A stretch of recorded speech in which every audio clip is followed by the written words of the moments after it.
12.8 বলা হচ্ছে read the sentences below and compare the present, past and future among yourselves, then tick the correct verb.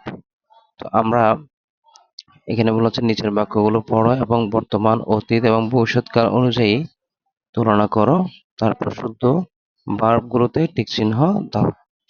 তাহলে আমরা যদি এখানে সেন্টেন্সগুলো পড়ি, তাহলে প্রথম সেন্টেন্সটিতে বলা হচ্ছে I go or went to school everyday. তাহলে এখানে ভার্ব কোনটা হবে, ওয়েন্ট হবে নাকি গো হবে? তো যেহেতু এখানে এভরিডে আছে, তো আমরা আমাদের উত্তর হবে গো।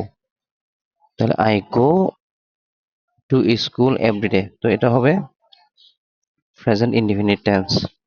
আচ্ছা, এরপরে বলা হচ্ছে 2 নম্বরে the sun rises or rose in the east.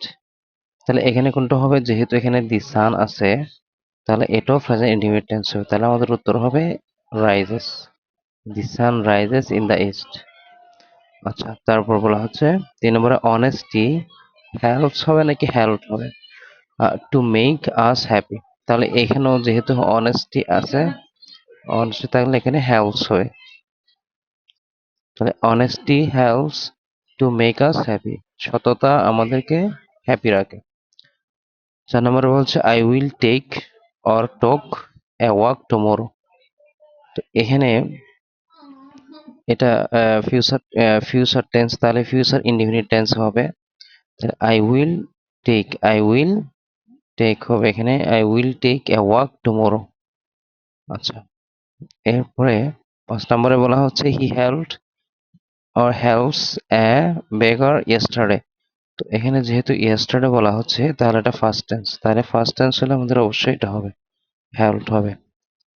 আচ্ছা, তো এরপরে I get a gift from my teacher last month.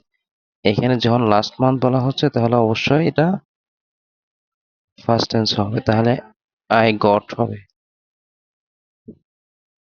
এরপরে 7 নম্বরে বলা হচ্ছে my friends played with me last Friday. তো এখানে লাস্ট ফ্রাইডে হচ্ছে গত শুক্রবারে। এই last Friday, last month, yesterday এইসব ওয়ার্ডগুলো থাকলে বোঝা যাচ্ছে এটা একটা ফার্স্ট টেন্স, তাহলে এখানে মাই ফ্রেন্ডস প্লেড হবে। এরপরে বলা হচ্ছে he will prepared lunch for his mother tomorrow. তাহলে এটা ফিউচার টেন্স, তাহলে ফিউচার টেন্স হলে এখানে প্রিপেয়ার হবে। He will prepare lunch for his mother tomorrow.